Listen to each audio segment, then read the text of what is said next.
ये एनिमे अभी नया ही आया है और इसकी स्टोरी कमाल की है। हमने कुछ समय पहले एक एनिमे किया था जिसमें एक बहुत पावरफुल ड्रैगन रिबॉर्न होता है एक नॉर्मल ह्यूमन बनकर, लेकिन इसमें एक पावरफुल ह्यूमन जो कि धरती को बचाने का काम करता था वो रिबॉर्न होकर एक कैट में बदल जाता है। कैरी जो कैट है ये इस तरह के मॉन्स्टर में आती है जिन्हें ह्यूमंस सही नहीं मानते, क्योंकि इस तरह के क्रिएचर बहुत ज्यादा ताकतवर होते हैं और ह्यूमंस को एक पूरी आर्मी लग जाती है इस तरह के मॉन्स्टर को खत्म करने के लिए। खैर टामा ह्यूमंस के लिए खतरा तो नहीं था, लेकिन उसके पास सच में उतनी पावर जरूर थी। तो कहानी की शुरुआत होती है एक गुफा से जहां अभी अभी टामा की आंख खुली थी। उसे ज्यादा कुछ याद नहीं था, उसे बस वो वक्त याद था जब वो एक बहुत बड़ी आर्मी से फाइट कर रहा था। तभी एक तलवार उसकी बॉडी की आर पार हुई जो कि किसी डीमन की स्वॉर्ड थी और उसके बाद टामा को ऐसा लगा जैसे कि वो जमीन में धंसता ही जा रहा है और फिर सीधा अभी उसकी आंख खुली है। अभी वो अपनी आस पास देख रहा था, तभी उसका सिस्टम एक्टिवेट होते हुए उसे कुछ पावर के बारे में बताता है और जब टामा पानी में अपनी झलक देखता है तब उसे पता चलता है कि वो तो एक मॉन्स्टर में बदल चुका है। खैर दिख भी वो छोटी सी कैट की तरह रहा था, लेकिन टामा जानता है कि इस तरह के मॉन्स्टर कितने पावरफुल होते हैं और ह्यूमंस इन्हें अपना दुश्मन मानते हैं। वैसे अब तभी सीन चेंज होकर पास गई एक विलेज पर आता है जहाँ हम एक एल्फ गर्ल को देखते हैं जो कि अभी डेंजन हंटिंग के लिए जा रही थी। वो अपने कपड़े चेंज कर देती है और अपनी दोनों बड़ी सी तलवारें उठाकर उस डेंजन के लिए निकल पड़ती है जहाँ अभी टामा रिबॉर्न हुआ है। वैसे इसके बाद सीन वापस यहाँ टामा पर आता है जो कि अभी यही सोच रहा था कि वो ह्यूमन का दुश्मन बनकर ही बॉर्न हुआ है, लेकिन फिर भी वो इंसानों को कुछ नहीं करेगा, इसलिए अभी वो भगवान को शुक्रिया कहता है कि उसे रिबॉर्न कर दिया गया। खैर उसी दौरान उसकी नजर एक स्लाइम पर पड़ती है। इस तरह के स्लाइम ई रैंक मॉन्स्टर में आते हैं जहाँ इस स्लाइम का साइज टामा के मुकाबले थोड़ा सा बड़ा था। इसका मतलब वो स्लाइम टामा पर हमला कर सकती है। अभी टामा यही सोचते हुए अपनी स्लाइम चेक कर रहा था कि उसके पास कौन कौन सी स्किल्स हैं। तभी उसे स्टोन हाउलिंग नाम की एक स्किल दिखती है और वो उसका इस्तेमाल करता है। इससे टामा की मुंह से एक बहुत ही नकली स्टोन निकलकर सीधा जाकर उस स्लाइम से टकराता है। इससे वो स्लाइम मारी जा चुकी थी। तभी टामा के पेट से आवाज आती है और वो समझ जाता है कि उसे भूख लगी है। वैसे तो वो पहले उस स्लाइम को खाने से कतरा रहा था, लेकिन वहाँ पानी और उस स्लाइम के अलावा कुछ भी नहीं है, इसलिए टामा वहाँ जाकर उसे खाता है और शॉकिंगली टामा को वो स्लाइम पसंद भी आती है। खैर स्लाइम खाते वक्त टामा को पता चलता है कि वो इस तरह से दूसरे मॉन्स्टर की एबिलिटी भी चुरा सकता है। साथ ही बाद में उसे ये भी पता चलता है कि उसके पास स्टोरेज पावर है, मतलब इस तरह की चीजों को वो चाहे तो स्टोर कर रख भी सकता है जिससे ये उसके आगे काम आएंगी। वैसे उसी दौरान सीन चेंज होकर वापस उस एल्फ गर्ल पर आता है जो कि एक बूट के थ्रू एक कोलेजन पहुंच चुकी थी। कोलेजन वो जगह होती है जहाँ पहले लड़ाइयाँ हुआ करती थी। अभी वहाँ आकर जब वो अंदर आ रही थी तभी दो गार्ड्स उसे रोक लेते हैं, लेकिन वो एल्फ गर्ल अपने पास से एक नेकलेस निकाल कर उन्हें दिखाती है और फिर बाद में उसे वो जाने देते हैं। इस तरफ टामा अभी बाकी मॉन्स्टर को हरा रहा था। वो एक बी रैंक मॉन्स्टर को हराकर फ्लाइंग एबिलिटी चुरा लेता है। साथ ही फिर एक सी प्लस रैंक के मॉन्स्टर को हराकर उसे फायरबॉल टाइप पावर मिल जाती है। इसके बाद वो एक गोलम को खत्म कर आयरन बॉडी और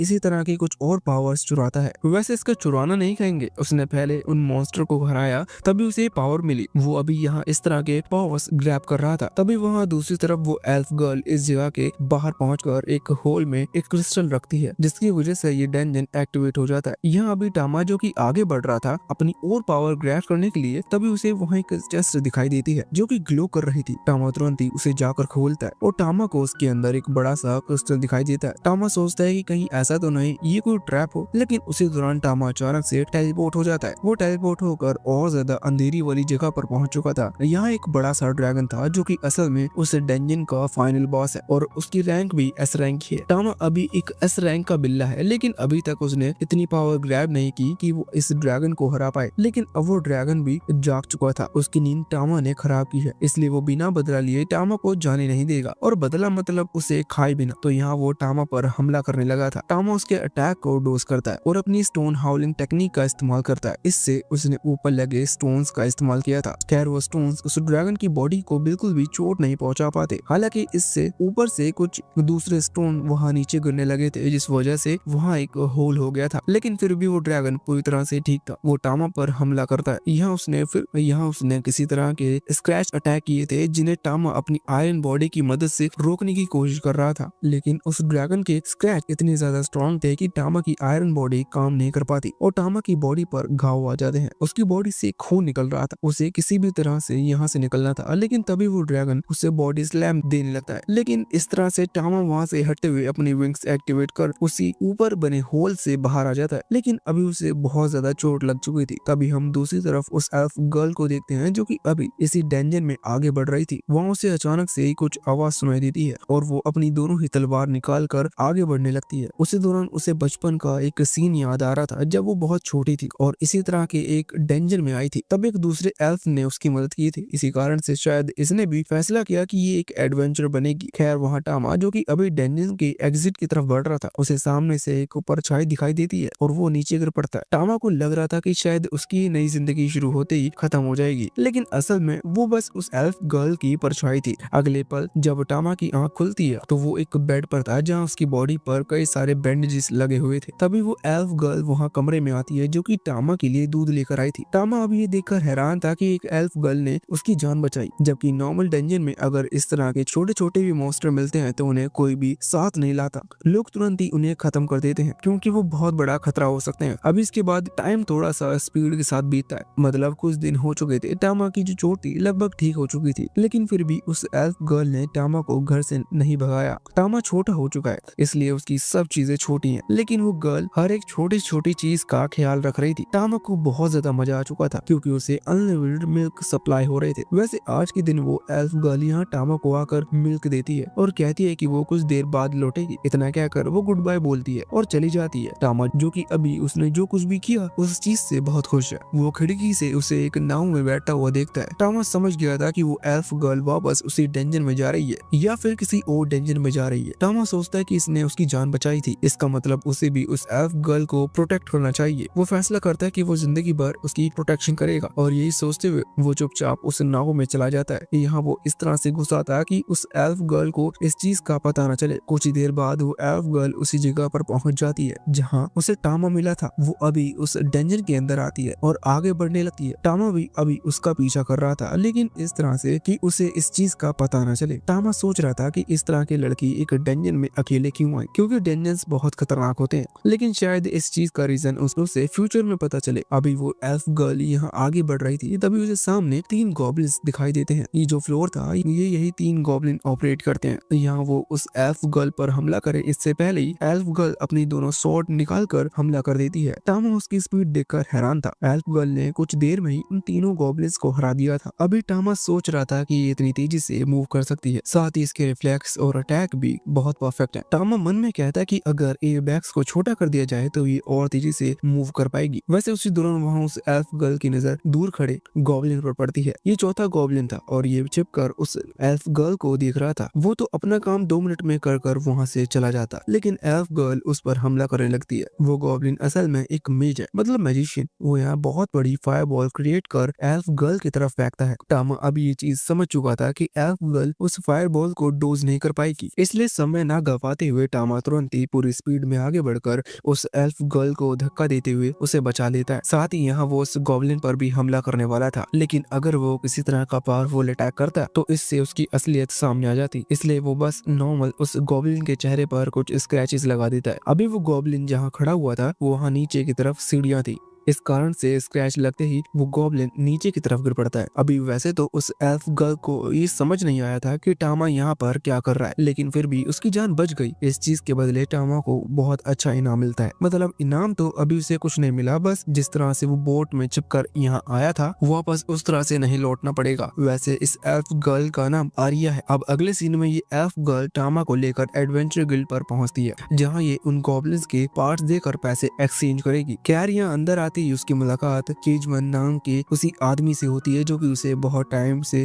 अपनी टीम को ज्वाइन करने का ऑफर दे रहा था। हर बार की तरह आर्या आज भी मना कर देती है, लेकिन केजमैन अपना हाथ थोड़ी सी गलत जगह ले जाते हुए कहता है कि उसे चिंता करने की जरूरत नहीं, वो उसका पूरा ख्याल रखेगा। हालांकि ये चीज देखते हुए टामा बाहर निकलकर उसके हाथ को बाइट कर लेता है। ये चीज से केजमैन अपना हाथ इधर उधर हिलाता है और टामा सीधा उसके सर पर आ गिरता है, जहाँ उसने केजमैन के फेस पर बहुत सारे स्क्रैचेस लगा दिए हैं। टामा तो यहाँ वापस अपने अपनी जगह पर आ चुका था, लेकिन केजमैन गुस्से में अपनी तलवार निकाल लेता है और कहता है कि तुम्हें इस चीज की सजा मिलकर रहेगी। खैर यहाँ वो हमला वगैरह कर पाता इससे पहले ही वहाँ पर इस गिल्ड के एक दूसरे रिसेप्शनिस्ट जिसका नाम आर्नोल्ड है उसकी एंट्री होती है। वो वहाँ आकर उसकी तलवार पकड़ लेता है और पूछता है कि क्या तुम्हें कोई प्रॉब्लम है। अभी यहाँ आर्नोल्ड के ड्रेसिंग सेंस को देखकर केजमैन को अपनी तलवार बचाकर वहाँ से भागना पड़ता है। वैसे अब तभी आर्नोल्ड की नजर वहाँ पड़ती है जहाँ कुछ देर पहले केजमैन की नजर थी और अभी तुम्हारी नजर है। वहाँ पर आर्नोल्ड को टामा दिखता है। वो पूछता है कि आखिर ये छोटा मेहमान है कौन, जिस पर आर्या उसे बताती है कि ये कैट उसे एक डेंजन में मिली थी, इसने 2 बार उसकी मदद की, इसलिए अब से ये उसी के साथ रहेगी। वो इसे ऑफिशियली अपना पेट बनाना चाहती है। आर्नोल्ड भी कहता है कि हाँ ये एक अच्छा डिसीजन है।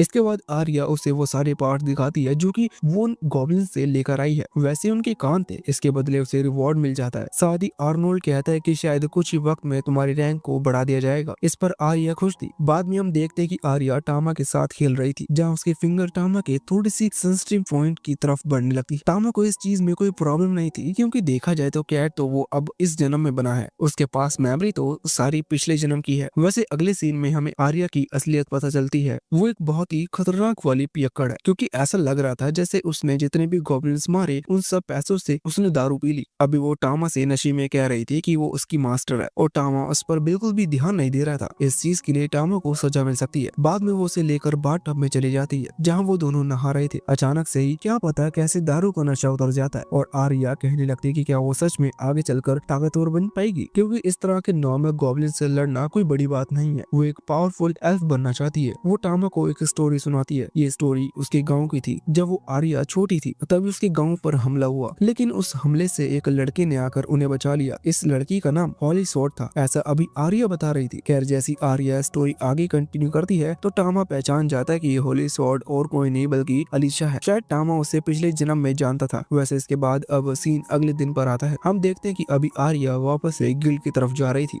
आज का टास्क लेने के लिए। तभी रास्ते में टामा नोटिस करता है कि गांव में जितने भी शॉप्स हैं वहाँ के सभी लोग आर्या को अच्छे से जानते हैं और सभी उसके साथ बात करते हैं। मतलब आर्या फेमस है। अब वो किन 2 बड़े रीजन की वजह से फेमस है ये तो कोई नहीं जानता। अगले सीन में आर्या और टामा दोनों गिल्ड में पहुंच जाते हैं, जहां आर्नोल्ड बाहर आकर आर्या से कहता है कि उसे अंदर नहीं जाना चाहिए। आर्या को ये चीज समझ में नहीं आती और वो गिल्ड में अंदर आ जाती है, जहाँ उसकी मुलाकात उसी आदमी केजमैन से होती है जिसे हमने कल देखा था। ये अभी अपने साथ एक कागज लेकर आया था। वो दुखी होते हुए आर्या से कहता है कि मुझे माफ करना, पर मैं इस नोटिस को रोक नहीं पाया कि तुम्हारे इस बिल्ले ने मुझ पर हमला किया। मुझे तो इस चीज से कोई प्रॉब्लम नहीं है, लेकिन ऑफिशियली ऑर्डर्स आए हैं कि इस कैट को इस चीज की सजा मिलेगी, क्योंकि ये इसने गलत किया। यहाँ टामा को डायरेक्टली जॉन से मारने की सजा मिल चुकी थी। ये सुनने के बाद आर्या तुरंत ही केजमैन से माफी मांगते हुए कहती है कि वो ऐसा नहीं होने देना चाहती, जिस पर केजमैन कह पड़ता है कि मैं भी यही चाहता हूँ कि तुम्हारे इस कैट को कुछ ना हो। इसके लिए हम एक डील कर सकते हैं। वो कहता है कि हम एक कॉम्पिटिशन करेंगे जिसमें अगर तुम जीत जाती हो तो इस कैट को माफ कर दिया जाएगा, लेकिन अगर मैं जीत जाता हूँ तो तुम्हें मुझसे शादी करनी होगी। उसकी बातों से ही पता चल रहा था कि वो किसी और की ही कैट की तलाश में है। खैर अभी कोई रास्ता नहीं था, इस वजह से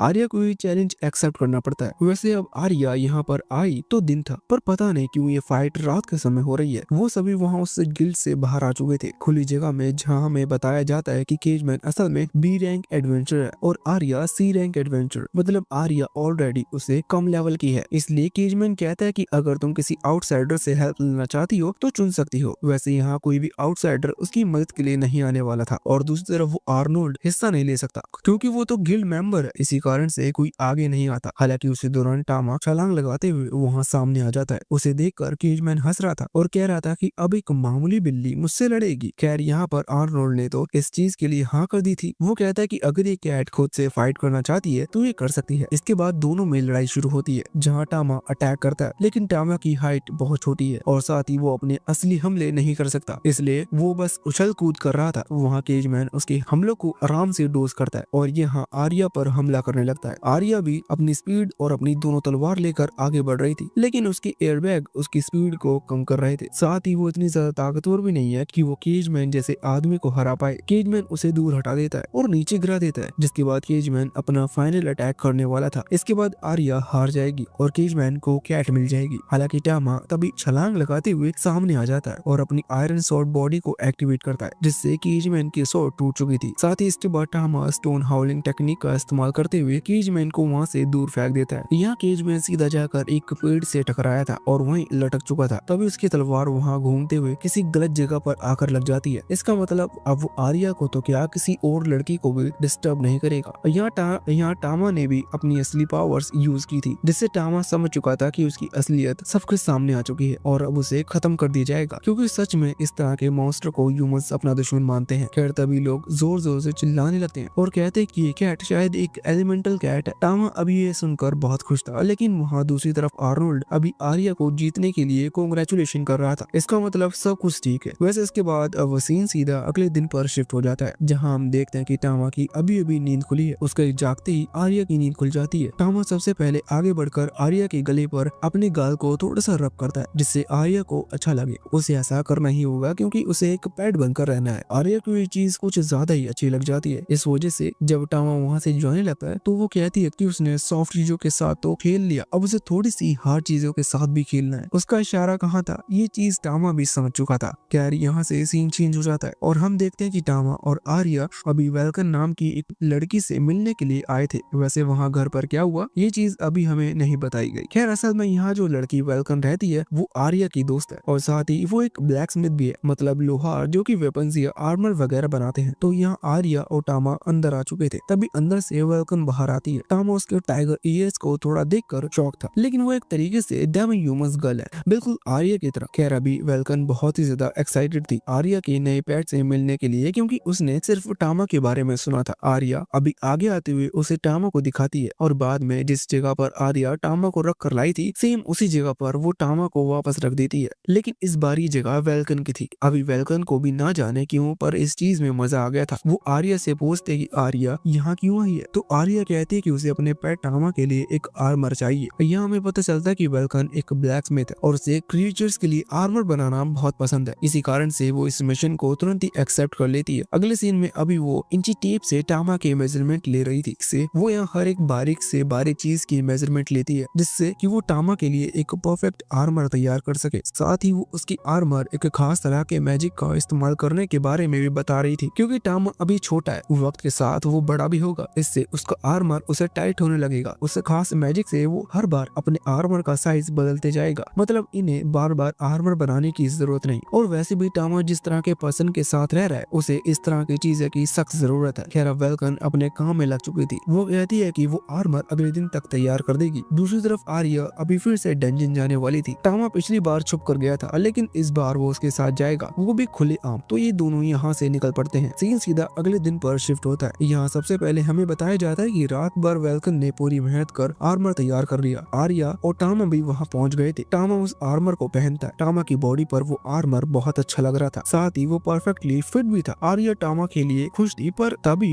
वेल्कन बताते हैं कि वो आर्या की स्वॉर्ड में ज्यादा बदलाव नहीं कर सकती। जैसा कि हमें और टामा को पता है कि आर्या की स्वॉर्ड कुछ ज्यादा ही भारी है, इस वजह से उसकी स्पीड और साथ ही अटैक थोड़े से कमजोर रह जाते हैं। यही चीज हमें वेल्कन कह रही थी कि वो पहले भी कई बार आर्या की तलवार को मॉडिफाई कर चुकी है, लेकिन उसे समझ में नहीं आ रहा कि आर्या को प्रॉब्लम क्या आ रही है। आर्या वैसे तो अपनी प्रॉब्लम बताती है, लेकिन परफेक्टली उसकी प्रॉब्लम समझ पाना उसके लिए थोड़ा सा मुश्किल हो रहा था। खैर तभी वेल्कन को एक आइडिया आता है और वो कहती है कि क्यों ना हम हमारी एक टेम्पररी टीम बना ले। टेम्पररी टीम का मतलब वो एक साथ मिलकर एक डंजन जाएंगे जहाँ वो मॉन्स्टर को खत्म करेंगे। इस बीच आर्या जब वो फाइट करेगी तो वेल्कन उसे ऑब्जर्व कर सकती है, ये जानने के लिए कि आखिर आर्या को प्रॉब्लम क्या है। इसके बाद सीन चेंज होता है और हमें पता चलता है कि इन्होंने अपनी टेम्पररी टीम क्रिएट कर ली है और ये डंजन आ चुके हैं, जहाँ वैसे तो अभी आर्या को आगे जाकर लड़ना चाहिए जिससे वेल्कन उसकी प्रॉब्लम समझ पाए, लेकिन वेल्कन खुद आगे बढ़कर लड़ने लगी थी। अभी कुछ गॉब्लिन्स हमला कर रहे थे जिन्हें वो पीट रही थी। इसके बीच एक गॉब्लिन वहाँ करीब आते हुए हमला करता है, लेकिन वेल्कन अपने आर्मर की मदद से उसकी चटनी बना देती है। टामा अभी वेल्कन की पावर देखकर थोड़ा सा शॉक था। वैसे तो पिछली लाइफ में उसने टाइगर कम्युनिटी के लोगों के बारे में सुना था कि उनके पास बहुत ज्यादा स्ट्रेंथ होती है, लेकिन इस वक्त वो अपनी आंखों से ये सब होते हुए देख रहा था। इसी बीच एक दूसरा गॉब्लिन आकर वेल्कन पर हमला करता है। वो गॉब्लिन एक मैजिशियन था, इसलिए वो अपनी मैजिक पावर का इस्तेमाल कर रहा था, लेकिन इतने में ही वेल्कन फायर फीस टेक्निक का इस्तेमाल करती है और एक ही झटके में उस गॉब्लिन को खत्म कर देती है। वैसे अगर ध्यान से देखा जाए तो उसने ये अटैक किया ये भी किसी मैजिक की ही तरह था। इसी वजह से आर्या और टामा दोनों ही थोड़े से हैरान थे क्योंकि वेल्कन को मैजिक यूज करना नहीं आता। आर्या इस चीज के बारे में पूछती है तो वेल्कन बताती है कि उसने अपनी आर्मर में एक एन्चेंटेड स्किल का इस्तेमाल किया जिससे वो कुछ अलग अलग एलिमेंट्स की पावर को इस्तेमाल कर सकती है। अगर सिंपल लैंग्वेज में कहें तो वो बहुत ही ज्यादा समझदार है। खैर कुछ ही देर में वो एक और की एंट्री होती है। ये बहुत बड़ा और था। खैर अभी उसके मुंह से पानी टपक रहा था। देख कर ही पता चल रहा था कि ऐसा किस रीजन के कारण है और ये चीज हमें पहले से क्लियर हो चुकी थी कि यहाँ आर्या और वेल्कन जान से तो नहीं मरने वाली। अब ये चीज देखते हुए वेल्कन आर्या से कहती है कि ये उसका मौका है, ये फाइट उसे ही करनी चाहिए। आर्या समझ रही थी कि वेल्कन ने ऐसा क्यों कहा। हालांकि वेल्कन ऐसा इसलिए कह रही है जिससे कि आर्या भी अपनी पावर दिखा सके और साथ ही उसे उसकी कमजोरी का पता चल सके। आर्या उसे आगे बढ़कर हमला करती है। खैर वो ऑर्क अभी अपनी एक्स को उठाकर हमला करने लगता है। तभी टामा आगे बढ़कर आर्यन बॉडी की मदद से उसकी एक्स को डिस्ट्रॉय कर देता है। इस चीज से आर्या को मौका मिल चुका था आगे बढ़कर उसको ऑर्क को खत्म करने का। आर्या भी ऐसा ही करती है। वो ऑर्क मारा जाता है लेकिन उसे खत्म करने के बाद भी आर्या खुश नहीं लग रही थी। ये चीज टामा को समझ नहीं आती। हालांकि तभी वेल्कन आगे आते हुए कहती है कि वो समझ गई। असल में आर्या की जो स्वॉर्ड है वो कुछ ज्यादा ही लंबी है और अभी आर्या इतनी लंबी स्वॉर्ड नहीं झेल सकती। इसी कारण से उसका जो बैलेंस है वो बिगड़ जाता है। इसी कारण से वो इतनी पावर से हमला नहीं कर पाती। आर्या सुनकर खुश थी। वो पूछती कि इसका कोई सोल्यूशन है, जिस पर वेल्कन कहती है कि हाँ, उन्हें इस डंजन के अगले फ्लोर पर जाना होगा क्योंकि शायद अगले फ्लोर का मॉन्स्टर आर्या की इस प्रॉब्लम को मिटा सके। ये चीज सुनकर आर्या खुश हो जाती है। अगले सीन में वो सीधा उस नेक्स्ट फ्लोर पर पहुंचते हैं। यहाँ जो मॉन्स्टर थे इन्हें रोपर्स कहा जाता है और ये बहुत बड़े साइज के टेंटिकल्स मॉन्स्टर हैं जो कि वैसे तो लेवल डी के होते हैं लेकिन इनके साइज के हिसाब से लग रहा था कि ये स्ट्रॉन्ग जरूर होंगे। अभी आर्या थोड़ी सी घबरा गई थी क्योंकि उसकी स्वॉर्ड लंबी है और साथ ही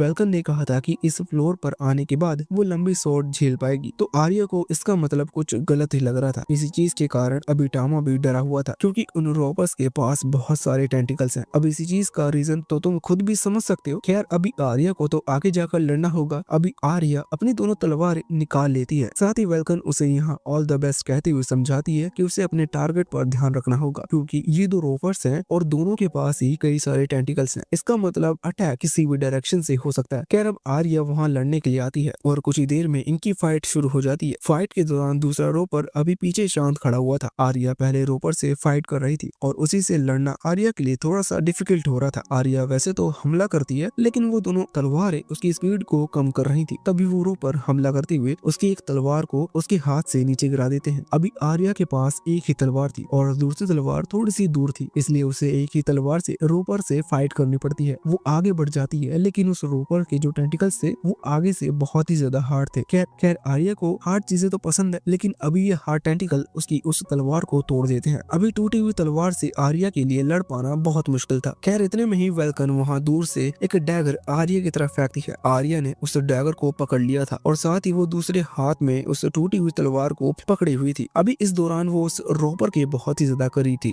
वो तुरंत ही सीधा उस रोपर पर हमला करती है। ये हमले डायरेक्टली बॉडी पर थे, इस कारण से वो रोपर वहीं मारा जाता है। अब बारी थी उस दूसरे रोपर की। आर्या ने यहाँ तुरंत ही उस पर हमला करना शुरू कर दिया था। वो रोपर आर्या पर उल्टे हमले कर रहा था लेकिन आर्या की स्पीड अब बहुत ज्यादा तेज थी क्योंकि उसकी दोनों तलवार जा चुकी हैं। एक हाथ में टूटी तलवार है, मतलब कि वजन कम है, और दूसरे हाथ में एक छोटा सा डैगर, इससे वेट उसकी बॉडी पर बहुत ज्यादा कम पड़ रहा था। यह आर्या एक बार फिर अपनी एक्सेलरेशन स्किल का इस्तेमाल कर स्पीड को बढ़ाती है और पूरी रफ्तार से उस रोपर के टेंटिकल्स को थोड़े पीछे से कट कर देती है। जहाँ से वो थोड़े से कमजोर थे, उनके कट होते उनके अंदर से एक लिक्विड बाहर निकलता है। इस लिक्विड के बारे में मुझे तुम्हें बताने की जरूरत नहीं क्योंकि ये ब्लड बिल्कुल भी नहीं था। ये देखकर पता ही चल रहा था कि ये क्या चीज है। अभी आर्या को भी इस चीज पर गुस्सा आ रहा था क्योंकि यह हक सिर्फ टामा का है, इसलिए वो बहुत ही पावरफुल हमला करती है। यहाँ पहले उसने सिर्फ उस रोपर के टेंटिकल्स काटे थे लेकिन इस अटैक के बाद उस रोपर की बॉडी दो टुकड़े में डिवाइड हो जाती है। इस चीज के साथ आर्या ने ये मैच जीत लिया था। ये देखते हुए वेल्कन और टामा तुरंत ही आर्या की तरफ भागते हैं। अभी टामा बीच में ही रुक गया था। वो सोच रहा था कि आर्या ने इतनी जल्दी एक नई स्किल सीख ली, ये आर्या की नई स्किल है और आर्या ने इसे विंड ब्लेड नाम दिया है। तभी टामा यहाँ उस रोपर के पास आता है। टामा जानता है कि अगर वो इस रोपर को बाइट करेगा तो इस रोपर की स्किल भी मिल जाएगी और वैसे भी जितनी ज्यादा स्किल हो उतना ज्यादा अच्छा है, इसलिए टामा उसे वाइट करता है जिससे टामा को 3 स्किल मिलती है। पहली थी उसी रोपर की तरह टेंटिकल क्रिएट करने की, दूसरी थी सेम वैसे लिक्विड रिलीज करने की और सेम उसी अमाउंट में जिस अमाउंट में उस रोपर ने रिलीज किया था। तीसरी स्किल थी क्रॉस बीडिंग की, जिसके बारे में कुछ देर बाद तुम्हें बताऊंगा। अभी के लिए टामा भी यहाँ आर्या के पास आ गया था। खैर आर्या तो अभी उस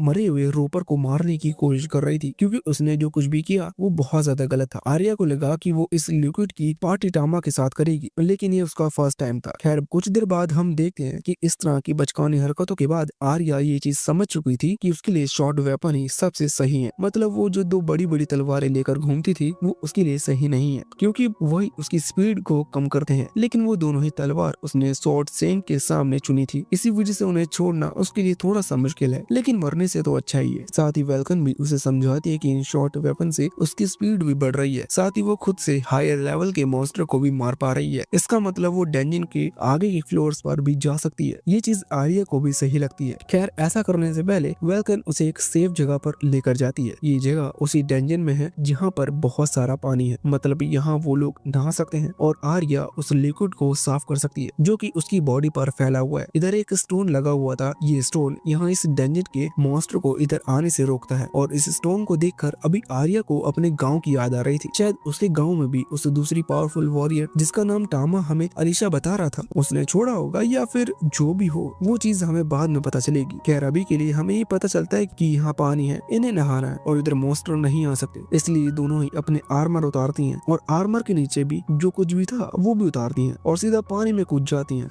अभी टामा ने तो एक अच्छा बिल्ला बनते हुए अपना चेहरा दूसरी तरफ कर लिया था, लेकिन फिर आर्या खुद ही उसे पानी में बुला लेती है, तो ऐसा मौका टामा थोड़ी ना जाने देगा। वो तुरंत ही पानी में आ जाता है। यहाँ अभी आर्या और वेल्कन पास में आपस में बात कर रही थी, जहाँ आर्या वेल्कन से उसकी पुरानी टीम के बारे में पूछती है। असल में वेल्कन एक ब्लैक स्मिथ होने से पहले खुद भी एक एडवेंचर थी। वेल्कन बताते हैं कि उसकी जो टीम थी वो डिसबैंड हो गई क्योंकि कुछ लोगों ने सोचा कि वो एडवेंचर बनने के लिए पैदा नहीं हुए हैं, इसलिए उन्होंने कोई दूसरी फील्ड चुन ली और बाकी जो कुछ और थे वो प्रेग्नेंट हो गई। ऐसा सच में उसी ने कहा था, मैं अपने मन से कुछ भी नहीं कह रहा। खैर यहाँ अब बात आगे कंटिन्यू होती है, तो वेल्कन आर्या से कहते हैं कि उसे टामा को थोड़ा सा ख्याल रखना होगा, क्योंकि इस तरह की एलिमेंटल कार्ड में कुछ ही समय में क्रॉस ब्रीडिंग की एबिलिटी आ जाती है, जिससे उनके रास्ते में जो भी आता है ये उन्हें पेल देते हैं। और दूसरी चीज ये खुद पर कंट्रोल नहीं कर पाती। अब ये चीज सुनकर ना जाने क्यों पर आर्या बहुत खुश हो रही थी, लेकिन टामा हैरान था, क्योंकि कुछ ही समय पहले जब उसने उस रॉपर को खत्म कर उसकी एबिलिटी ली तब टामा ने अपनी एबिलिटी में क्रॉस ब्रीडिंग भी पड़ी थी। ये चीज टामा भी जानता है कि क्रॉस ब्रीडिंग डिफरेंट क्रिएचर में भी हो सकती है, लेकिन टामा प्रॉमिस करता है कि वो ऐसा कुछ भी नहीं करेगा। खैर आर्या को ये आइडिया बहुत अच्छा लगा था। वो तो यहाँ टामा को उठाती है और कहती है कि काश तुम जल्दी से बड़े हो जाओ। पहले चीज उसने सच में ऐसा ही कहा था और इस चीज को सुनकर अभी वेल्कन और टामा दोनों ही बहुत ज्यादा हैरान थे। और दूसरी चीज टामा के बच्चे का नाम वो बीवी टामा रखने वाली है। वैसे इन सभी बातों के बाद और फ्यूचर प्लानिंग के बाद वो लोग आगे बढ़ने लगे थे। वो अभी आगे फ्लोर पर पहुंचते हैं, जहाँ कुछ ही दूर से ही उन्हें एक मिनोटॉर दिख जाता है। मिनोटॉर असल में दिखने में बल की तरह होते हैं। ये भी मॉन्स्टर होते हैं जो कि पावरफुल होते हैं। अभी तक आर्या ने जिन मॉन्स्टर से फाइट की थी ये उनमें से ज्यादा ताकतवर हैं। इसी वजह से अभी आर्या को थोड़ा सा डर था, लेकिन वेल्कन कहते हैं कि चिंता मत करो, हम यहीं रहकर तुम पर नजर रखेंगे और अगर कोई प्रॉब्लम होती है तो मैं भी वहाँ लड़ने के लिए आ जाऊंगी। अभी यही सुनकर आर्या खुद को मोटिवेट करते हुए उस टूटी तलवार और साथ ही एक डैगर लेकर आगे बढ़ जाती है। वैसे तो उसने आगे बढ़ते ही अपनी विंड ब्लेड टेक्निक का इस्तेमाल किया, लेकिन ये टेक्निक उस मिनोटॉर पर काम नहीं आती, क्योंकि उस मिनोटॉर की बॉडी बहुत ज्यादा हार्ड है। हालांकि आर्या भी हार मानने वालों में से नहीं है, वो कई और हमले करती है, लेकिन वो कुछ ही देर में समझ चुकी थी कि वो अकेले इस मिनोटॉर को नहीं हरा सकती। तभी वेल्कन वहाँ आगे आकर उसकी मदद करने लगती है। अभी वो भी अपने आर्मर से हमला कर रही थी, लेकिन दोनों के लिए उस मिनोटॉर को हराना थोड़ा सा मुश्किल था। इसी बीच वो मिनोटॉर गुस्से में हमला करता है, जिस कारण उस डंजन के ऊपरी दीवार से कुछ पत्थर यहाँ वेल्कन पर गिरने लगते हैं। अभी वेल्कन उनसे बच नहीं सकती थी, क्योंकि वो पत्थर बहुत ज्यादा थे, लेकिन टामा अब वेल्कन के साथ भी दोस्ती कर चुका है, इसलिए ये उसकी जिम्मेदारी थी कि वो उसे प्रोटेक्ट करे। इसलिए टामा एक शील्ड क्रिएट करता है। वैसे देखा जाए तो यहाँ उसने स्टोन हाउलिंग टेक्निक का इस्तेमाल किया था, इससे वो सारे स्टोन्स दूर हट जाते हैं, या यूँ कह लो कि वो वेल्कन के ऊपर नहीं गिरते। वेल्कन की जान बच चुकी थी। अभी उसी दौरान वहाँ आर्या ने भी अपनी पूरी स्पीड के साथ आगे बढ़ते हुए अपने उस एक ड्रैगर और एक टूटी हुई तलवार को उस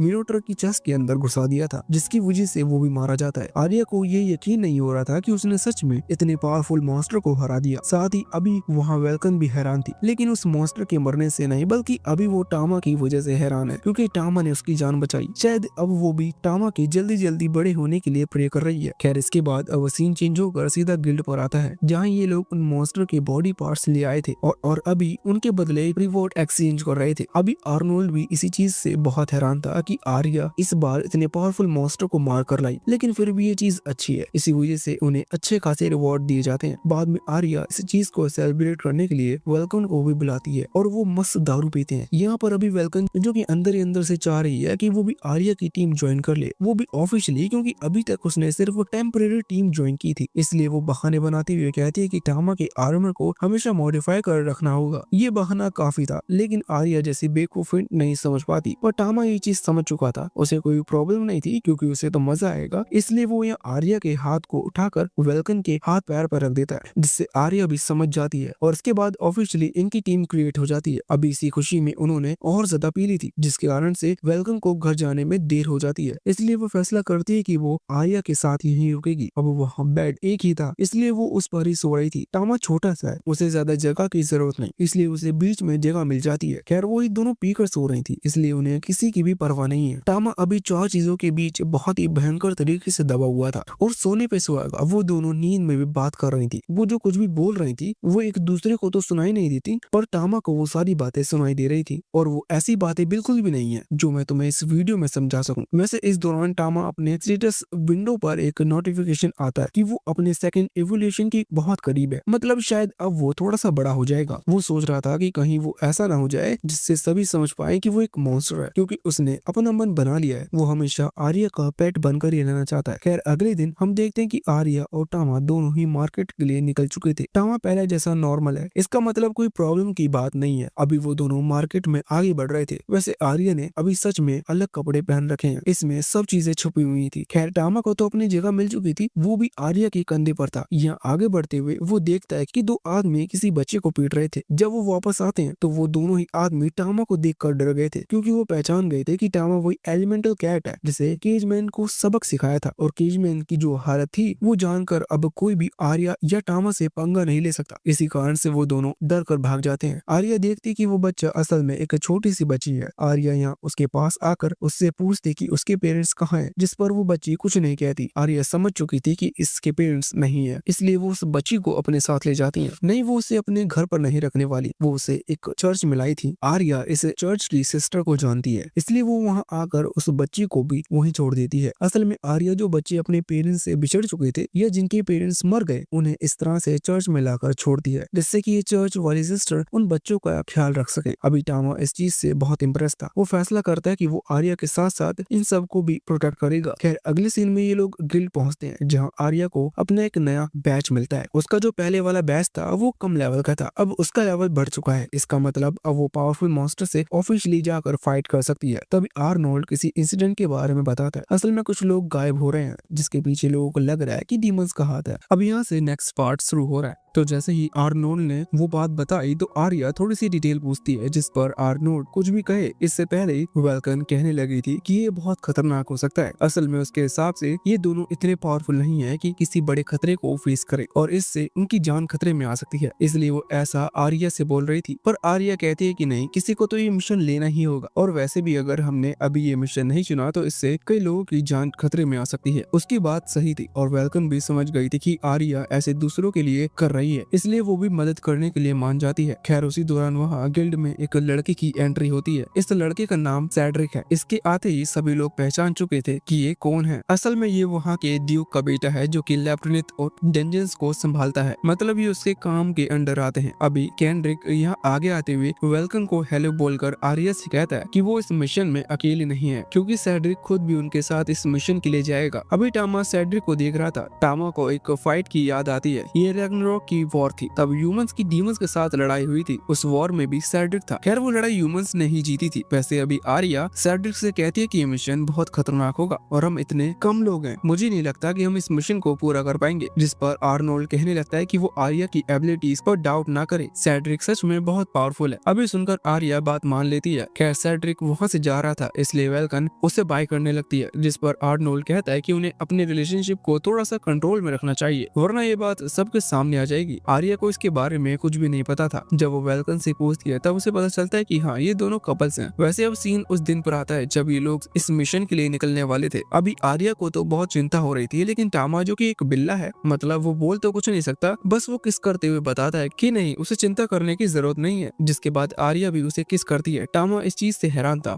पर अब आर्या चिंता नहीं कर रही थी। इसका मतलब सब कुछ ठीक है। खैर अब गाड़ी वहाँ आती है और ये लोग निकल पड़ते हैं। रास्ते में इनकी मुलाकात 4 और दूसरे लोगों से होती है जो कि इन्हीं के टीम मेंबर्स बने हैं इस मिशन के लिए। यहाँ जो कॉर्नर पर लड़का बैठा था उसका नाम डैनी है, उसके पास जो मॉन्स्टर जैसा आदमी बैठा हुआ है उसका नाम हावर्ड है, और बाजू में जो 2 लड़कियां बैठी है उनमें से एक का नाम है कैनी और एक का नाम है मारियाटा। वैसे अब आर्या और वेल्कन एक दूसरे को इंट्रोड्यूस करने के बाद टामा को उन्हें दिखाते हैं और कैनी और मारियाटा को टामा कुछ ज्यादा ही पसंद आ जाता है। वो डिसाइड करते हैं कि वो बारी बारी उसके साथ खेलेंगे। खैर अभी ये लोग रास्ते में थे और जो गाड़ी थी वो सैड्रिक चला रहा था, लेकिन इतने में ही इनके सामने बहुत सारे ऑर्क मॉन्स्टर आ जाते हैं। ये सच में बहुत सारे थे। इन्हें देखकर आर्या और वेल्कन थोड़ी सी चिंता कर रही थी, लेकिन इतने में ही सैड्रिक डैनी को आगे बढ़कर उन पर हमला करने का कहता है। डैनी तुरंत ही अपनी तलवार निकालकर उन सभी मॉन्स्टर को खत्म कर देता है। उसने अकेले ही इतने सारे ऑर्क को मार दिया था। ये नॉर्मल सी बात थी क्योंकि डैनी सैड्रिक की टीम का मेंबर है और यही लोग उस रैग्नारोक वॉर में थे और इन्होंने वो वॉर जीती थी। वैसे अब ये इसी तरह से आगे बढ़ते हैं और वहाँ उस विलेज के पास पहुंच जाते हैं जहाँ के लोग गायब हो रहे हैं। बाहर विलेज लीडर उनका वेलकम करता है और सैड्रिक को बताता है कि जो कुछ लोग थे वो रूइंस में गए थे। रूइंस असल में तबाह डेंजन या लैब्रिंथ होती हैं जहाँ वैसे तो रेयर आइटम्स मिलते हैं, लेकिन वो लोग उसी मॉन्स्टर की तलाश में गए थे जिसकी वजह से सब गायब हो रहे हैं। वैसे अभी ये चीज कंफर्म नहीं है कि वो एक मॉन्स्टर है, लेकिन फिर भी वो उसी चीज की तलाश में गए थे और अब वो भी गायब हो चुके हैं। साथ ही विलेज लीडर बताते हैं कि अभी एक दिन पहले वो जो भी है वो एक लड़की को उठाकर लेकर गए हैं। वैसे विलेज वाले अभी थोड़ा रिलीफ महसूस कर रहे हैं क्योंकि सैड्रिक की टीम आ चुकी है। इसका मतलब अब वो लोग सब कुछ संभाल लेंगे। वैसे आर्या को अभी थोड़ा सा बुरा लग रहा था क्योंकि उसके विलेज में भी यही सब हुआ। वहाँ वॉर छिड़ गई थी और कुछ मॉन्स्टर ने हमला कर दिया था जिससे कई लोगों ने अपनी जान गंवा दी, इसलिए इसे इन गाँव वालों के लिए बुरा लग रहा है। खैर वो गाँव वाले जानते हैं कि जो सैड्रिक की टीम है वो बहुत लंबे ट्रैवल के बाद यहाँ पहुंची है, इसलिए वो उन्हें आज की रात आराम करने का कहते हैं। अगले सीन में हम देखते हैं कि ये लोग एक खाने की जगह पर बैठकर मस्त खाना खा रहे थे। तब आर्या सभी से पूछती है कि आखिर उन लोगों ने एक एडवेंचर बनना ही क्यों चुना। अब सबसे पहले यहाँ डैनी बताता है कि उसकी फैमिली गरीब थी, इस वजह से उनके ऊपर बहुत सारे कर्जे थे और इसी वजह से वो एक एडवेंचर बना जिससे वो पैसा कमा सके। वैसे हार्डवर्ड बताता है कि उसकी भी सेम स्टोरी है। फिर कैनी बताती है कि सेम अपनी बहन के लिए मेडिसिन की जरूरत थी, उसके पास पैसे नहीं थे, इस वजह से उसे एडवेंचर बनना पड़ा। और मारियाटा कहती है कि उसके फादर एक स्लेव थे जिस वजह से उन्हें फ्री करने के लिए वो एक एडवेंचर बनी। अब ये सुनकर टामा भी थोड़ा सा दुखी था और साथ ही आर्या भी कह रही थी कि उसे ऐसा क्वेश्चन नहीं पूछना चाहिए था, लेकिन वो सभी कहते हैं कि नहीं कोई बात नहीं, वैसे भी जो भी प्रॉब्लम थी वो सब सॉल्व हो चुकी है और अब हमारी मर्जी से एडवेंचर वाला काम हम कर रहे हैं, इसलिए इस सवाल से हमें कोई प्रॉब्लम नहीं थी। खैर अब बारी थी सैड्रिक की। वो बताता है कि उसका ऐसा कोई रीजन नहीं है, ये चीज वो लोग ऑलरेडी जानते हैं कि वो ड्यूक का बेटा है। ड्यूक एक तरह से किंग ही होता है, मतलब उसके पास अच्छा खासा पैसा है, इसलिए पैसे की कमी से वो कभी भी एडवेंचर नहीं बनता। वो बताता है कि ये उसकी ड्यूटी थी और साथ ही उसे मॉन्स्टर को मारने में मजा आता है, इसी वजह से वो एडवेंचर बना। उसका रीजन थोड़ा सा अजीब था, लेकिन कोई भी कुछ नहीं कह सकता था, इसलिए सब मुंह बंद रखते हैं। वैसे खाना खाने के बाद अब वो लोग नहाने के लिए चले गए थे, जहाँ लड़कियों के लिए अलग जगह है और लड़कों के लिए अलग।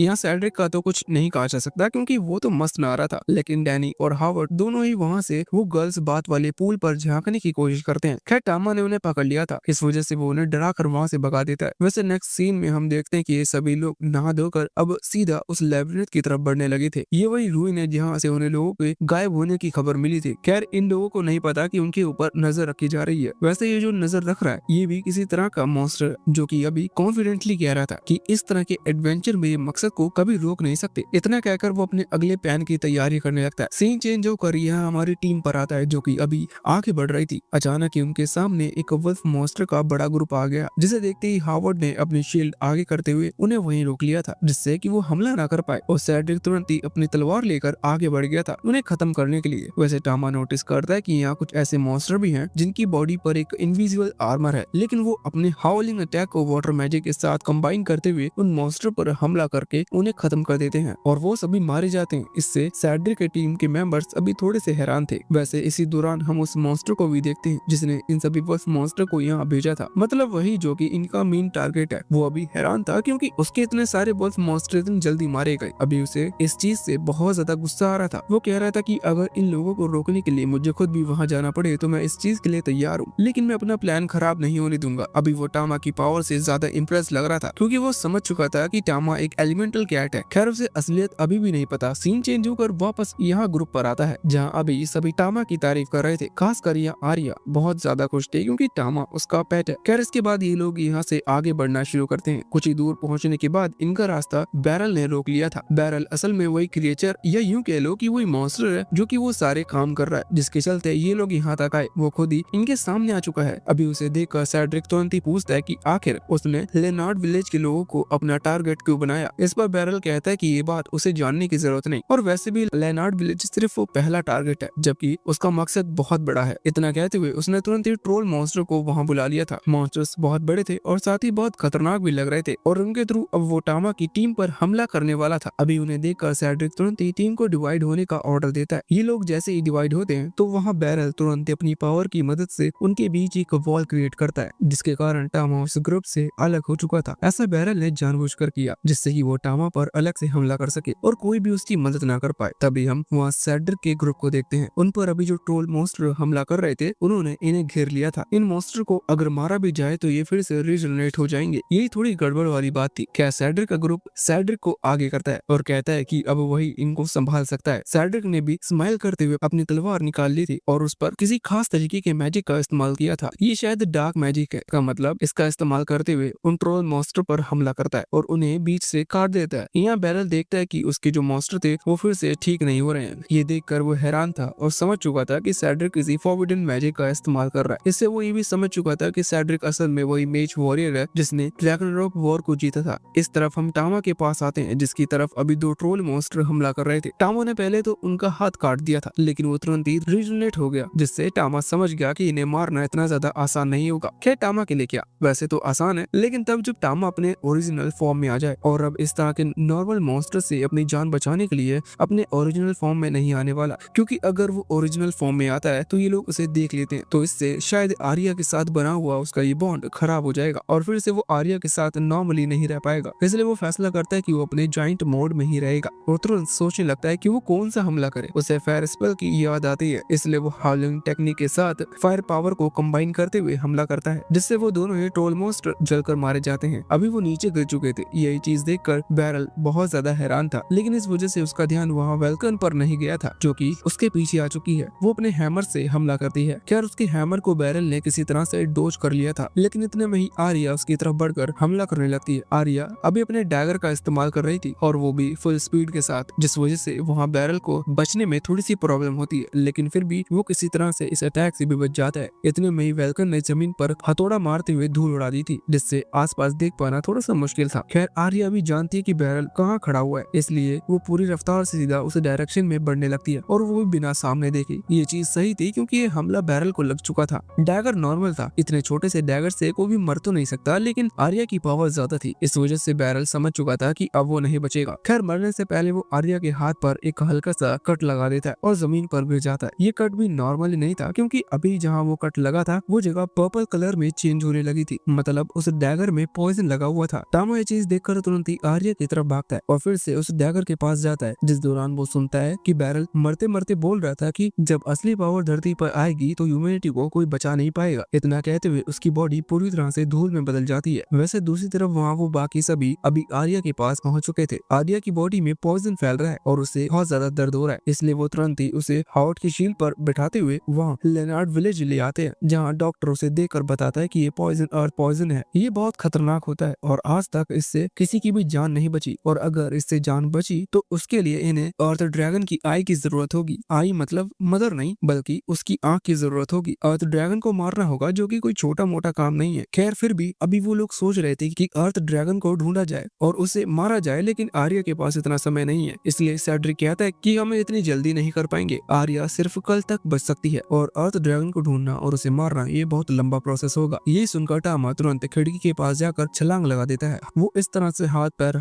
रखे नहीं बैठ सकता। उसने अपने पंख निकाल लिए थे और अर्थ ड्रैगन को ढूंढने के लिए निकल पड़ा था। अभी जब वो आगे बढ़ रहा था तो उसे वही सारी मेमोरीज याद आ रही थी जो कि उसने आर्या के साथ गुजारी, मतलब वो वाली नहीं जो कि तुम सोच रहे हो, बल्कि वो वाली जिसमें आर्या ने टामा की मदद की थी। नॉर्मल सी बात थी कि आर्या की वजह से ही आज टामा जिंदा है, इसलिए उसे बचाने के लिए कुछ भी करना पड़े वो टामा करेगा। अगले सीन में हम देखते हैं कि टामा अर्थ ड्रैगन के सामने पहुंच चुका था। असल में उसे ढूंढने में टामा को प्रॉब्लम इसलिए नहीं हुई क्योंकि जब टामा कैट बना था तब वो जिस डंजन के अंदर आया था वही उसकी मुलाकात उस अर्थ ड्रैगन से हुई थी। ये चीज हम शुरुआत में देख चुके हैं कि वे को ड्रैगन से बचकर निकला था, लेकिन तब हमें नहीं पता था कि ये अर्थ ड्रैगन है। खैर अभी टामा उस पर आकर हमला करता है। अर्थ ड्रैगन भी शायद टामा को पहचान चुका था, लेकिन फिर भी उसे टामा से कोई खतरा नहीं है। यही सोचते हुए वो खड़ा तो हुआ था, लेकिन अचानक ही टामा ने अपना असली रूप सिलेक्ट कर लिया। इस तरह के मॉन्स्टर को बहमूद कहा जाता है। खैर इन्हें जो भी कहा जाता हो, अभी टामा इस फॉर्म में आकर उस अर्थ ड्रैगन पर हमला करने लगा था। टामा का हमला बहुत खतरनाक था, लेकिन अर्थ ड्रैगन कोई कमजोर मॉन्स्टर नहीं है। वो तुरंत ही उसके हमले को रोकते हुए आगे बढ़कर टामा को बाइट कर लेता है। टामा को अभी दर्द हो रहा था, लेकिन ये सब कुछ उसके प्लान का हिस्सा था। वो जानता था कि अर्थ मॉन्स्टर ये बात मानता है कि वो टामा से ज्यादा ताकतवर है, इसलिए वो इस तरह की बेवकूफी करेगा। अभी अर्थ मॉन्स्टर ने जैसे ही टामा को बाइट किया, टामा ने एक बहुत ही खतरनाक स्लैश उसकी आंख के पास लगाते हुए उसे जमीन पर गिरा दिया। इससे शायद अर्थ ड्रैगन मारा जा चुका है या फिर बेहोश हो चुका है, ये नहीं पता, लेकिन अब बारी थी उसकी आंख को यहाँ से ले जाने की। खैर टामा ने अपनी इतनी ज्यादा पावर का इस्तेमाल एक साथ कर लिया और साथ ही अपने ओरिजिनल फॉर्म में आ गया कि उसकी सारी पावर खत्म हो चुकी है, इसलिए अब वो फिर से नॉर्मल नहीं हो सकता। वो इतनी आसानी से हार नहीं मान सकता, और वैसे भी अभी आधा काम हो चुका है, इसलिए वो तुरंत ही उस अर्थ ड्रैगन को अपने स्टोरेज बॉक्स में रखते हुए वहाँ से चला जाता है। अगले सीन में हम उस विलेज में पहुंचते हैं जहाँ आर्या थी। अचानक ही उन लोगों को एक बहुत ही तेज आवाज सुनाई देती है। जैसे ही वो लोग बाहर निकलते हैं तो वहाँ उनके सामने अर्थ ड्रैगन की बॉडी पड़ी हुई थी और उसके ऊपर टामा पड़ा हुआ था। टामा की हालत बहुत खराब थी, लेकिन अभी अच्छी बात यह है कि अर्थ ड्रैगन उनके सामने मरा पड़ा हुआ है। वो तुरंत ही उसकी आंखों को निकाल कर आर्या का इलाज शुरू कर देते हैं। टामा की जैसे ही पावर थोड़ी सी रिकवर होती है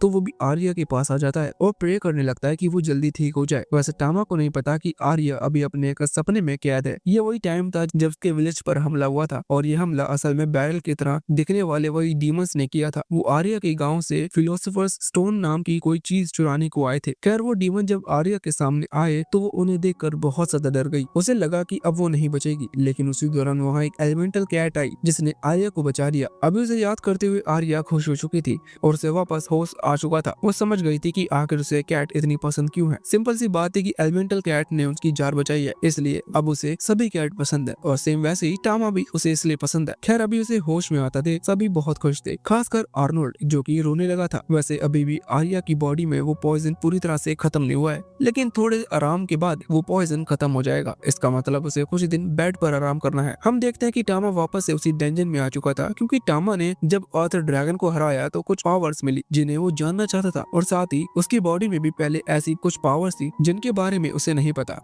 तब उस अर्थ ड्रैगन को हराने के लिए उसने अपना मेन फॉर्म यूज किया था, जो कि तभी यूज हो गया। इसलिए टामा को लगता है कि शायद अब वो उसका इस्तेमाल नहीं कर सकता, क्योंकि वो उसे अपने सिस्टम में नहीं दिखाई दे रहा। खैर उसे कुछ नई पावर्स मिली है। अभी जब वो आगे बढ़ रहा था तभी उसे सामने एक मॉन्स्टर दिखता है जो कि उस पर हमला करने वाला था। खैर टामा यहाँ अपने नॉर्मल फॉर्म में ही उस ड्रैगन के ड्रैगन क्लो और ड्रैगन स्लैश अटैक का इस्तेमाल करते हुए उस मॉन्स्टर को खत्म कर देता है। अभी टामा सोच रहा था कि वो इतना ज्यादा स्ट्रॉन्ग हो चुका है, लेकिन इतने में ही उसे अजीब सा महसूस होता है। वो पीछे पलटता है और देखता है तो वहाँ अंधेरे में से एक लड़की चलते हुए आगे आ रही थी। ये लड़की देखने में थोड़ी सी अजीब लग रही थी, क्योंकि इसके जो कपड़े थे वो बहुत फटे पुराने थे, मगर ये ताकतवर दिख रही थी। अभी टामा भी इससे डर कर भागता है, क्योंकि वो लड़की कह रही थी कि आखिर तुम मुझे मिल गए, अब मैं तुम्हें नहीं छोड़ूंगी। टामा उसे नहीं पहचानता, इस वजह से वो भाग रहा था, क्योंकि वो किसी ह्यूमन पर हमला नहीं करना चाहता। खैर वो लड़की उसका पीछा नहीं छोड़ती, उसके हाथ बहुत ही खतरनाक लग रहे थे। वो टामा को पकड़ने ही वाली थी, लेकिन इतने में ही टामा वहाँ पास एक हल्की सी छोटी सी जगह देखकर वो उसके अंदर चला जाता है। अभी वो लड़की साइज में बड़ी है, इस वजह से वो उस बिल के अंदर नहीं आ सकती, पर वो हाथ डालते हुए टामा को पकड़ने की कोशिश जरूर कर रही थी। वो टामा से कहती है कि अब वो उससे बचकर नहीं जा पाएगा। खैर वहीं से दूसरा रास्ता है जिससे टामा वापस आर्या के पास लौट आया था। अभी टामा भी थोड़ा सा डर गया था, इसलिए वो तुरंत ही बेड में घुस जाता है, जहाँ वो अभी उसी लड़की को याद कर रहा था, क्योंकि अब टामा को भी लगने लगा है कि शायद उसने उस लड़की को कहीं देखा है। वैसे अगले दिन सुबह आर्या उठकर तैयार होती है और टामा से कहती है कि आज वो पिकनिक के लिए जाएंगे। इसके बाद उसने टामा को तैयार कर दिया था। अगले सीन में हम देखते हैं कि ये लोग फॉरेस्ट के बीच आ चुके थे। ये एक अच्छी जगह थी पिकनिक के लिए। वैसे वेलकन को अपने साथ नहीं लाए थे, सिर्फ आर्या और टामा ही वहाँ आए थे। अभी वहाँ पिकनिक एंजॉय करते वक्त आर्या टामा से कहती है कि उसने सुना कि जब वो बेहोश हो गई थी तब अर्थ ड्रैगन अपने आप उनके पास आ गया और तब वो मरा हुआ था और टामा उसके ऊपर था। हालांकि आर्या को अभी ये बात नहीं पता कि टामा खुद उस अर्थ ड्रैगन को मार कर लाया था, लेकिन फिर भी वो उसे शुक्रिया कहती है। साथ ही खाना पीना कंप्लीट करने के बाद वो अपने बचपन की स्टोरी बताने लगी थी। वो कहती है कि उनके विलेज पर कुछ डीमंस ने हमला किया था, और वो भी एक फिलोसोफर्स स्टोन के चलते। जब पूरा विलेज तबाह होने वाला था तभी एक एलिमेंटल कैट आई जिसने उस ड्रैगन को रोक लिया। साथ ही बाद में वहाँ एक वॉरियर आई। ये वही वॉरियर थी जिसके बारे में हमने पहले सुना था। इसका नाम अलीशा था। फिर और उसकी टीम ने मिलकर इनके विलेज को बचा लिया। उस दिन की बात से ही आर्या ने फैसला किया था कि वो बहुत ताकतवर बनेगी, और फिर बाद में अपनी मदर से कहकर उसने अपना गाँव छोड़ दिया और कहा कि वो तभी लौटेगी जब वो बहुत स्ट्रॉन्ग बन चुकी होगी। खैर ये सारी बातें कहते हुए आर्या थोड़ी सी उदास होने लगी थी। वो बोलती है कि मैं ताकतवर होना चाहती हूँ, लेकिन मैं सिर्फ एक दूसरे के भरोसे हूँ। कभी वेलकन मुझे बचाती है तो कभी कोई और अब तो तुमने भी मुझे बचाया। मैं नहीं जानती कि मैं कब ताकतवर होंगी। खैर अभी ऐसा कहते हुए उसकी आंखों में आंसू आ रहे थे जिन्हें टामा पहुंच देता है। टामा कैट फॉर्म में है इसलिए वो कुछ बात तो नहीं कर सकता, लेकिन फिर भी आर्या समझ गई थी कि वो क्या करना चाहता है। आर्या समझी थी कि टामा यही कह रहा है कि उसने बैरल को हराया, जो कि सच में पावरफुल था और बाकी लोग वैसे भी तब उन मैजिकल वॉल्स के दूसरी तरफ थे। मतलब वो तो आगे बढ़कर बैरल को हरा ही नहीं सकते थे। इसलिए आर्या ने जो किया वो सबके अच्छे के लिए किया था और इसका मतलब यही है कि उसी ने सबकी जान बचाई। अभी यही सोचते हुए आर्या को खुद से ही अच्छा लगने लगा था। वो टामा ने कुछ नहीं कहा, वो सब कुछ अपने मन में सोच रही थी। मतलब टामा सच में ऐसा कुछ कहना चाहता होगा, लेकिन उसने ऐसा कुछ कहा तो नहीं। खैर इसके बाद सीन चेंज होता है और हम देखते हैं कि आर्या और टामा दोनों ही वेलकन की शॉप पर आ चुके थे। असल में आर्या ने बैरल जैसे पावरफुल डीमन को हराया था और साथ ही ये बहुत बड़ा मिशन क्लियर किया। इस वजह से उन्हें अच्छे खासे पैसे मिले थे। उसने सारे पैसे वेलकन को दे दिए जिससे कि वो टामा और उसके लिए आर्मर क्रिएट कर सके। साथ ही वेलकन भी उसी दिन से आर्मर बनाने में लगी हुई है, इसलिए वो आर्मर तैयार हो चुके हैं। अभी टामा को भी आर्मर पहनाया जाता है और बाद में आर्या भी वो आर्मर पहनती है,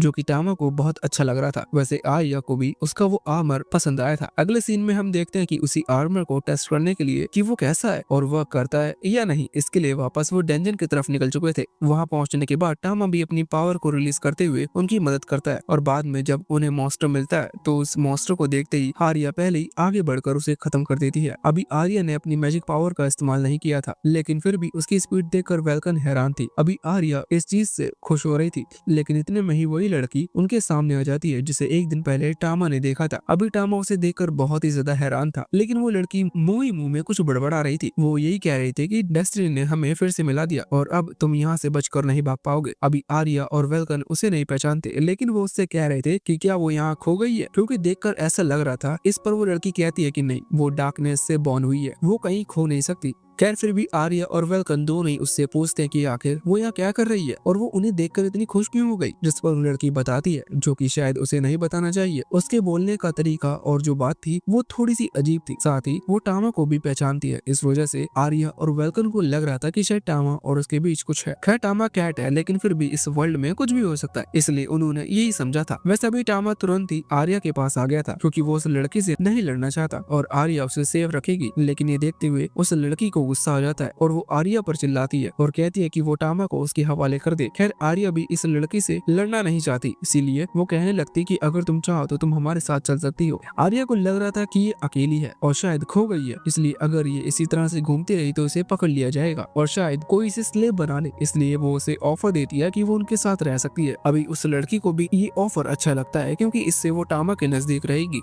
वैसे जब ये लोग यहाँ से वापस लौट रहे थे तब वो लोग इस लड़की को एक नाम देते हैं और उससे स्टेला बुलाने लगते हैं। स्टेला का मतलब आर्या के होम टाउन में ब्यूटीफुल होता है। अभी टामा को भी ये नाम पसंद आया था, इसी वजह से वो लड़की स्टेला इस नाम को रख लेती है। ना जाने वो टामा की बात क्यों मान रही है। खैर अगले सीन में हम देखते हैं कि ये लोग घर पहुंच चुके थे, जहाँ अभी ये लोग नहा रहे थे, क्योंकि स्टेला को देखकर लगता है कि उसने कई महीनों से नहाया नहीं होगा। नहाते वक्त अभी स्टेला ऐसा बिहेव कर रही थी जैसे कि उसने सारी चीजें पहली बार देखी हो। सारी चीजें मतलब वो सोप वगैरह या वो बाथटब वगैरह, मतलब उसने सारी चीजें पहले कभी देखी नहीं है। इसलिए आर्या थोड़ी सी हैरान थी, लेकिन बाद में वो उसकी मदद करती है। वैसे उसकी मदद करने के बाद फिर वो टामा की मदद कर रही थी, उसे नहलाकर। अब स्टेला को इस चीज में गुस्सा आता है, क्योंकि वो खुद ही टामा को नहलाना चाहती है, पर आर्या कहती है कि नहीं, टामा की ओनर वो है, इसलिए ये काम उसी का है। हम देखते हैं कि नहाने के बाद ये लोग सोने के लिए चले गए थे, जहाँ टामा अब अपने बेड पर था। तभी उसे कुछ सुनाई देता है और वो जब सामने देखता है तो वहाँ स्टेला थी। अब स्टेला कुछ बोल रही है, लेकिन वो माइंड के थ्रू टेलीकिनेसिस से टामा से कांटेक्ट कर रही थी। टामा भी उसकी बातें सुन पा रहा था। वो लड़की स्टेला बोलती है कि आखिर हम मिल गए और अब तुम्हें मुझसे कोई बचा नहीं सकता। टामा उसे पहचान नहीं रहा था, लेकिन तब तक जब तक स्टेला ने लैबरिथ का नाम नहीं लिया। लैबरिथ मतलब वही जगह जहाँ टामा और आर्या गए थे, और टामा आर्या के बिना ही गया था अर्थ ड्रैगन से लड़ने के लिए। जब स्टेला बताती है कि टामा ने उसे खत्म किया, तब टामा को पता चलता है कि स्टेला असल में उसी अर्थ ड्रैगन का रिइंकार्नेशन रूप है। अगर नॉर्मली समझे तो ये ऐसा ही है जैसे टामा एक वॉरियर से सीधा कैट बन गया, वैसे ही अर्थ ड्रैगन से स्टेला मतलब वो लड़की रिइंकार्नेट होकर ह्यूमन बन गई। अभी टामा ये बात सुनकर हैरान था। यहाँ स्टेला वो पूरी स्टोरी बताती है, मतलब वो किस तरह से डार्कनेस में बॉर्न हुई, मतलब टामा की तरह, और फिर से उसने प्रॉमिस किया कि वो टामा को नहीं छोड़ेगी, क्योंकि टामा ने उसे खत्म किया था। अभी टामा समझ चुका था कि स्टेला उसे खत्म करने के लिए आई है। जब वो चीज स्टेला से पूछता है तो स्टेला कहती है कि बिल्कुल भी नहीं, वो उससे लड़ना झगड़ना नहीं चाहती, उसका मकसद तो इससे भी ज्यादा खतरनाक है। अब आप समझ सकते हो कि उसका क्या मकसद है। और यहाँ मैं तुम्हें गंदी सोच वाला बिल्कुल भी नहीं कहूंगा, क्योंकि उसका सच में ये इंटेंशन है, जिस वजह से टामा भी थोड़ा सा घबरा गया था। खैर, अपने इंटेंशन को पूरा करने के लिए स्टेला टामा की तरफ जंप कर देती है, लेकिन सही समय पर आकर आर्या ने टामा की इज्जत को बचा लिया था। वो टामा को उठा लेती है और स्टेला से कहती है कि उसे अपनी जगह पर जाकर सोना चाहिए और वो ऐसी हरकतें फिर से नहीं करेगी। बाद में आर्या टामा को लेकर सो गई थी। अभी टामा भी सो रहा है, लेकिन उसे स्टेला की माइंड की बात सुनाई दे रही थी, जो कि स्टेला टेलीकिनेसिस से उससे कह रही है। वो बोल रही थी कि इस बार वो बच गया, लेकिन ज्यादा टाइम तक नहीं बच पाएगा। खैर, इसके बाद ये पार्ट यहीं पर खत्म हो जाता है।